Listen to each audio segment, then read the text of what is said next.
I'm going to show you how I apply my mascara to give me this really full, nice effect without having to use lash extensions. You can see the difference between the two sides, and I've just used 2 coats of mascara and I've also added in a primer.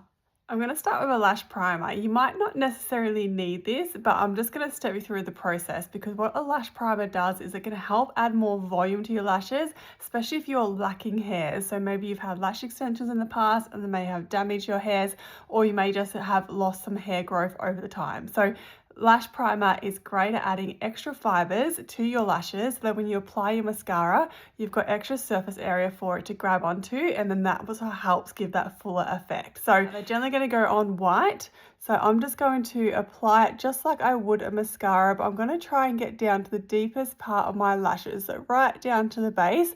Because this primer I'm using is also a conditioner, so I want those good ingredients down at the roots of my lashes because it's going to help condition my lashes. But it's got Capixyl in there. And what Capixyl does, it's an ingredient that helps your lashes grow. So it's like a 2-in-1, a primer and a lash growth serum in one, plus it adds that extra layer of volume as well as length. So you can just apply one layer is generally more than plenty. And for me personally, I'm just focusing on the outer lashes. You can do all your lashes, but for me, I want those outer lashes to really pop, and that just gives a bit of like a cat eye, just a bit of a more volume on the outer side is what I personally prefer, but you can bring it all the way. See the difference already? See how much my lashes are curled, and they're just way more noticeable than this side here. So that is just with the lash primer. Now, next tip when it comes to mascara, it doesn't matter what brand mascara is, especially during winter, it is a wax-based product. So if you pre-warm them up a little bit, they go on a lot smoother. So while I'm doing the rest of my makeup, I'll either pop it underneath me, I'll sit on it, or I'll pop it down my top, just let it warm up a little bit, and it just goes on a lot smoother and less likely to have those chunks in it. Another tip that you may want to try, most wax wands are made of wire, so not all of them can do this, but a lot of them will, and you can always bend it back if you don't like it. But just before the brush comes out, if you bend it, it means you can apply it in an angle like this. It's just a little bit easier. You can always bend it back if you don't like, and I do keep it in the tube just like that. After applying your mascara, I like to use a little mirror because that way I can look down at the mirror, keep my chin up and look down. It just gives me much more surface area to apply my mascara, so it's less likely to touch the eyelids and mess up my eye look. Otherwise, if you're looking straight ahead, my lashes are a lot closer to my skin, more likely to get a bit of a mess. So grab yourself a little mirror, bring it underneath and look down at your mirror and try and take your time. Often with mascara, we do rush it on because it's the last step of our makeup process a lot of the time. So, but if you can, just take your time because you can really then coat every hair that you can possibly find. And I like to, again, go as close to the base of my lash as I can. And I just very lightly coat the whole lash length, and you can also do a bit of a wiggle, or you could try blinking into it as well. I do find by doing a little wiggle on my way up, it just helps separate the lashes.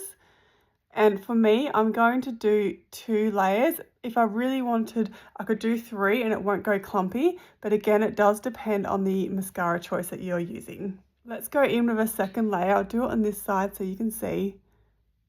And again, I'm just really lightly coating every lash hair that I could possibly find. And then I do like to do the bottom lashes. I just use what's left over. And for that, I bring my mirror up and I look up at my mirror.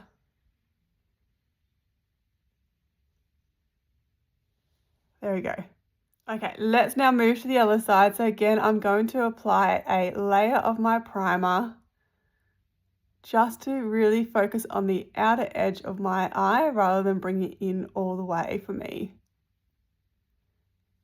And we're just going to let that one dry for a minute. Okay, again with my wand, I'm just going to look down at my mirror and I'm just going to try and get as close as I can to the base of my lashes and just try and take my time so I can coat every single lash that I can find. We all make boo-boos. Look at that. Only because I'm filming, right?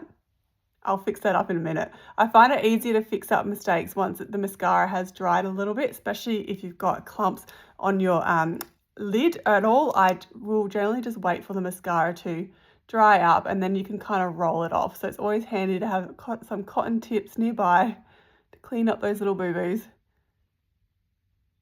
All right, there we go, 2 layers, and I'm just going to do a bottom layer. The other thing with mascara too, if you can avoid using waterproof, only use waterproof mascara if you have sensitive eyes, as in you've got very watery eyes, you may have allergies, or you tend to touch your eyes a lot, or if you're doing some sort of sport, anything you think is going to require that extra strength of a waterproof mascara.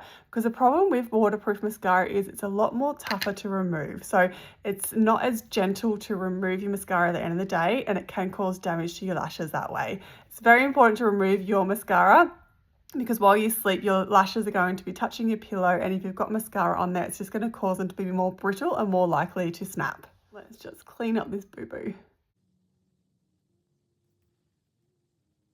The other thing with waterproof mascara, you can actually layer it up. So you could apply a normal mascara, which is the one that I just used, and then if you want to, you could go in over the top of your waterproof, and that will help lock it in and give you some of the benefits of a waterproof mascara. But because your lashes have been coated with a non-waterproof, it just makes it a little bit easier to remove at the end of the day as well. There we go. That's how I apply my mascara, and I feel like my lashes just have that really full effect. If you have any questions, just reach out. Otherwise, I hope that's been helpful.